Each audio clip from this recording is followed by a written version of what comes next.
पंचाक्षर मंत्र की महिमा, उसमें समस्त वांग्मय की स्थिति, उसकी उपदेश परंपरा, देवी रूपा पंचाक्षर विद्या का ध्यान, उसके समस्त और व्यस्त अक्षरों के ऋषि, छंद, देवता, बीज, शक्ति तथा अंगन्यास आदि का विचार। देवी बोली, महेश्वर, दुर्जय, दुर्लभ एवं कुलचित कलि काल में जब सारा संसार धर्म से विमुख हो, पाप में अंधकार से आच्छादित हो जाएगा, वन और आश्रम संबंधी आचार नष्ट हो जाएंगे, धर्म संकट उपस्थित हो जाएगा, सबका अधिकार संदिग्ध, अनिश्चित और विपरीत हो जाएगा, उस समय उपदेश की प्रणाली नष्ट हो जाएगी और गुरु शिष्य की परंपरा भी जाती रहेगी। ऐसी परिस्थितियों में आपके भक्त किस उपाय से मुक्त हो सकते हैं?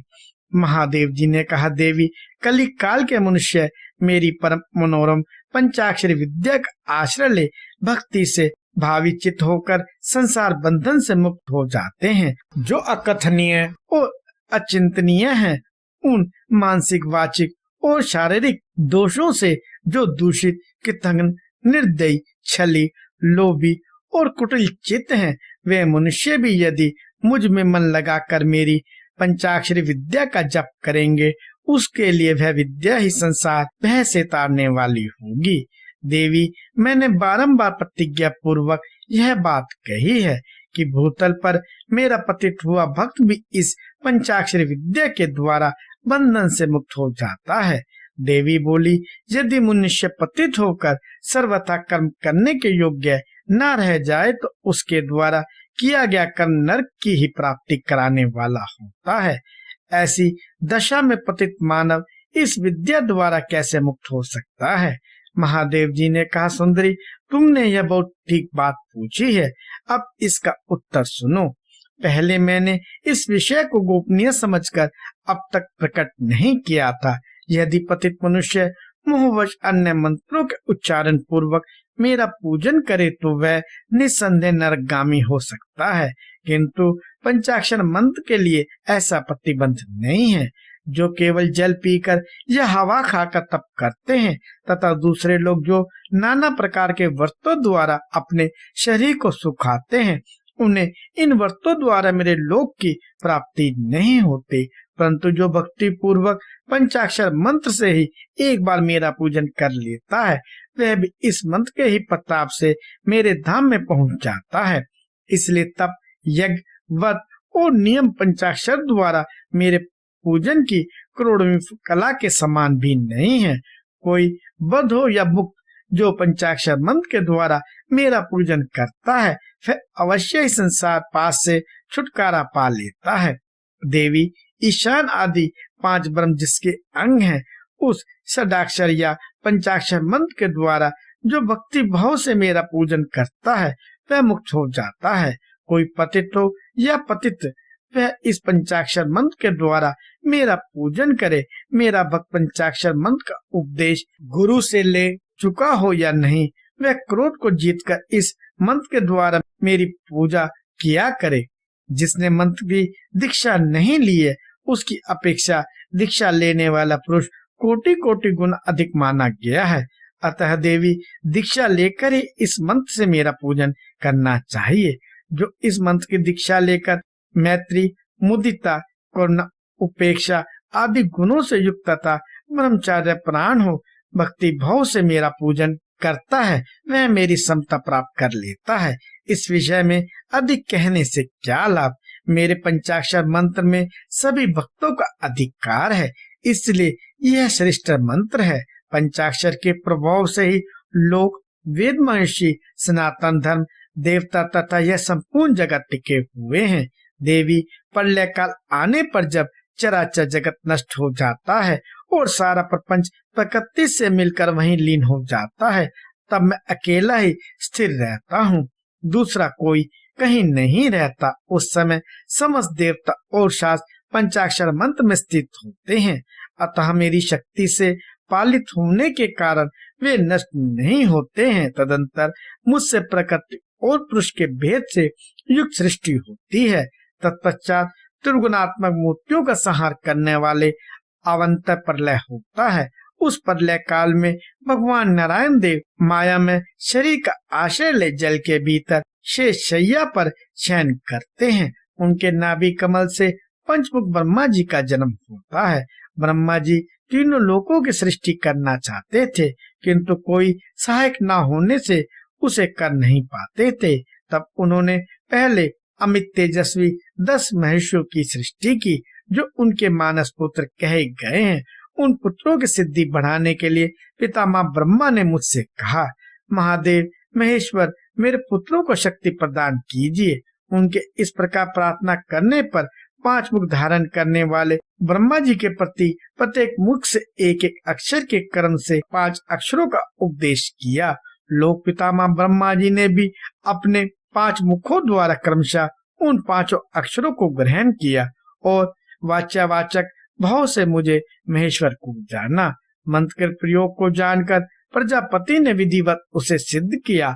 तत्पश्चात उन्होंने अपने पुत्रों को यथावत रूप से उस मंत्र का और उसके अर्थ का भी उपदेश दिया।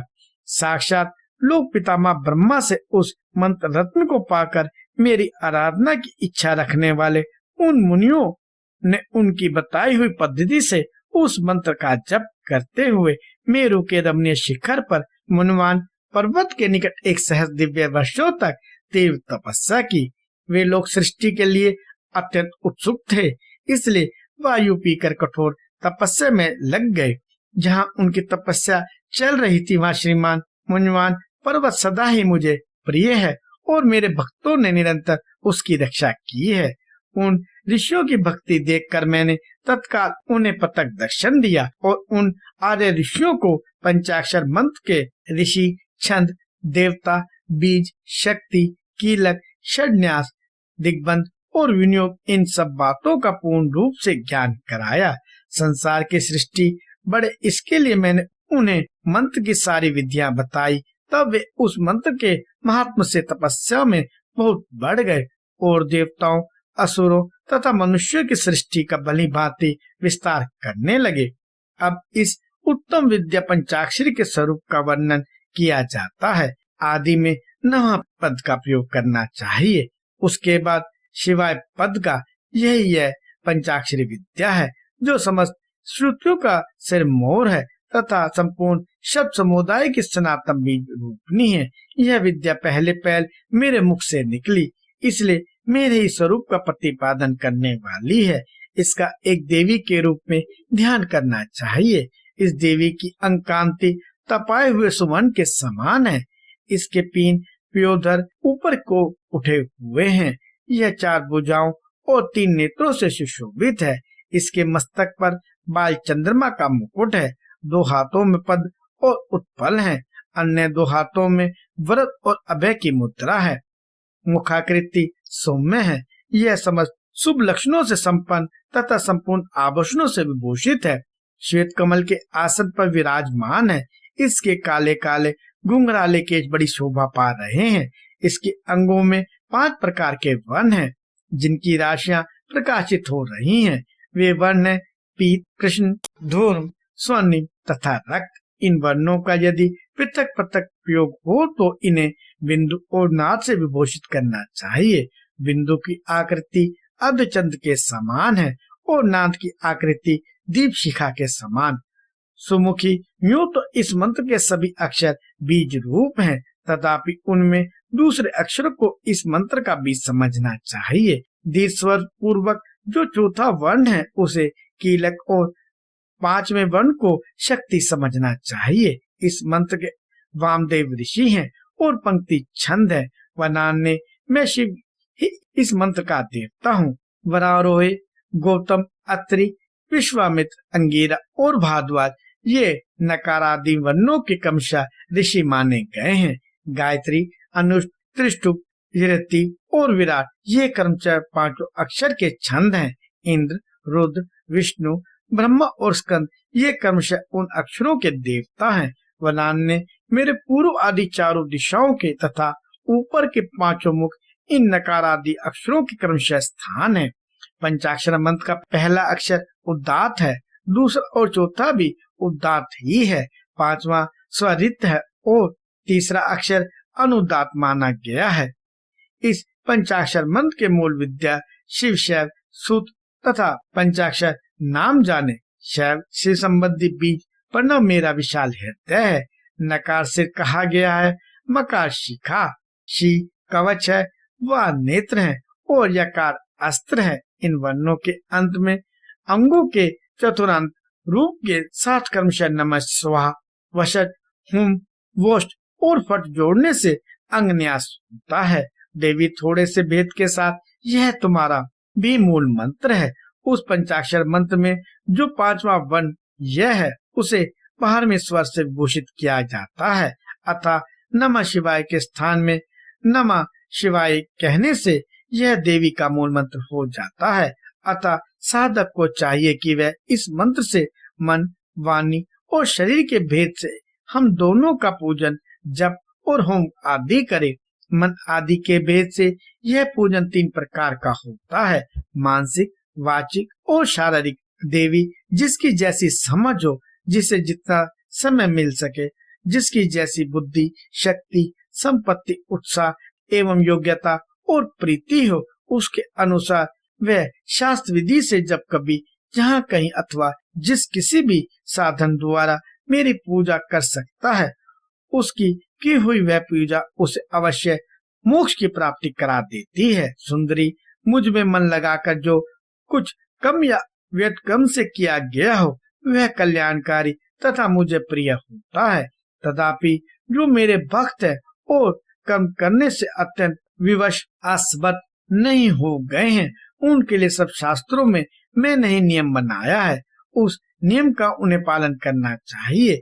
अब मैं पहले मंत्र की दीक्षा लेने का शुभ विधान बता रहा हूँ, जिसके बिना मंत्र जप निष्फल होता है और जिसके होने से जप कब अवश्य सफल होता है।